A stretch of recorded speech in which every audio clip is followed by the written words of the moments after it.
Good morning. My name is Hatch Smith. I ranch in Llano in Mason County. I'm a fifth-generation rancher. I was also involved in the livestock market for over 35 years up until last February. One thing I find it kind of ironic that I'm on the same side of this issue as a bunch of these old hippies in here. But anyway, I am. Probably for different reasons. But, I'm not against identifying livestock.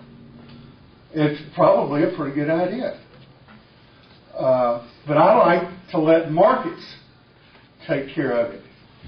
If my cattle are worth more identified than not identifying, then I can make that decision to identify them. But I don't want to be told that I have to. I personally don't see the animal health problems that everybody's worried about. We've got a pretty good system in place. We haven't had foot and mouth since 1929.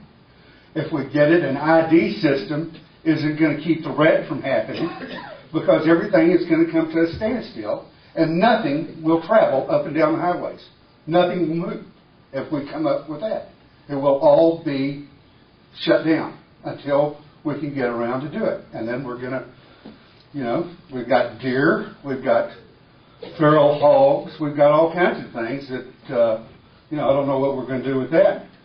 The government now has gotten to the point they're going to tell us what kind of car we've got to drive, what kind of energy we're going to use, who is going to run our corporations. They're going to put money in there, and then they're going to tell them how to run it, and who's going to do it.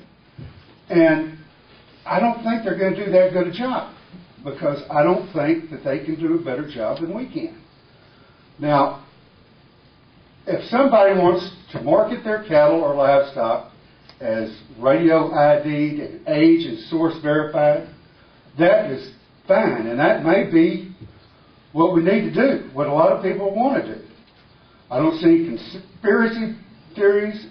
Unlike a lot of people, I think big corporate agriculture businesses are good for the country. They feed 300 million people. We're not going to feed them all with our free-range chickens. But if you want to raise free-range chickens and you have a market for it, that's great. Everybody has their own niche. But an ID program, mandatory ID program, we've got enough mandatory stuff already. Let it be voluntary, and people, if the market will move them in that direction, if it will pay them to identify their cattle or livestock, then they'll do it. And if not, then they'll suffer a smaller loss. But it will be up to them to make that decision. Thank you.